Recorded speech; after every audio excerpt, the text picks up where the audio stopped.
اہل سنت کہتے ہیں کہ تم لوگ شیعہ معاویہ کو برا کیوں کہتے ہو؟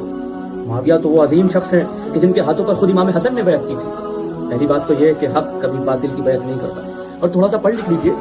تاریخ پڑھیے جا کر دیکھیے کہ جب امیر کائنات امیر المومنین علی بن ابی طالب کی شہادت واقع ہوئی تو تمام اہل عراق، اہل مدینہ اور اہل حجاز نے مولا حسن کے ہاتھوں پر بیعت کی، اور مولا حسن نے خط لکھا معاویہ کے لیے اور کہا کہ سب نے میری بیعت کر لی ہے، تجھے چاہیے کہ میری بیعت کرے، مگر معاویہ نے انکار کر دیا۔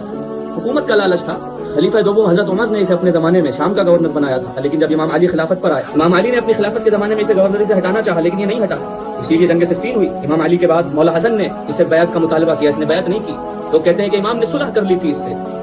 کہاں صلح کی؟ دیکھیے اپنی تاریخ جا کے پڑھیے، امام نے 12,000 کا لشکر اس سے جنگ کے لیے بھیجا، مگر اس نے امام کے لشکر کے کمانڈر کو پیسے دے کر خرید لیا۔ امام نے دوسرا کمانڈر بھیجا، اس نے اسے بھی خرید لیا۔ امام کے جو اصحاب تھے سست ہو گئے، معاویہ نے دیکھا تو فوراً صلح کی پیشکش امام کی خدمت میں کی۔ لوگ کہتے ہیں کہ مولا حسن نے صلح کی تھی، مولا حسن نے صلح نہیں کی، معاویہ نے صلح کی پیشکش کی تھی، اور یہ صلح کرنا بھی اس کی خلافت کو قبول کرنا نہیں ہے کہ امام حسن نے اگر صلح کر لی تھی تو اس کو خلیفہ مان لیا تھا، اس کی بیعت کر لی تھی، ایسا نہیں ہے۔ دیکھیے اپنی کتابوں کو، اہل سنت کی کتابوں میں، ابن اسیر نے الکامل فی تاریخ، تمام اہل سنت کے رائٹر ہیں، ابن کثیر نے البدایہ والنہایہ میں، سیوطی نے تاریخ الخلفاء میں لکھا کہ امام حسن نے معاویہ کے ساتھ جو صلح کی تھی وہ حالات اور مصلحت کی بنا پر کی تھی، اس کا بالکل مطلب یہ نہیں ہے کہ امام نے اس کے ہاتھ پر بیعت کر لی۔ یہ اہل سنت رائٹر ہیں۔ ابو نصر مطاہر بن طاہر اہل سنت کے بہت قدیم رائٹر ہیں، وہ اپنی کتاب البدء والتاریخ میں لکھتے ہیں کہ صلح کے بعد معاویہ کوفے میں آیا، اور کوفے میں آنے کے بعد خطبہ دیا اور لوگوں سے کہتا ہے، لوگوں میں نے جو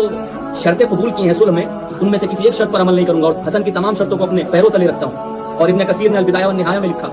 کہ لوگوں سے آ کے کہتا ہے کہ میں نے اس لیے جنگ نہیں کی کہ میں تمہیں دین سکھاؤں، تمہیں نماز اور روزے کا حکم دوں، میں نے جنگ اس لیے کی ہے تاکہ میں تم پر حکومت کر سکوں۔ یہ ہے معاویہ، یہ اہل سنت کے رائٹر لکھ رہے ہیں۔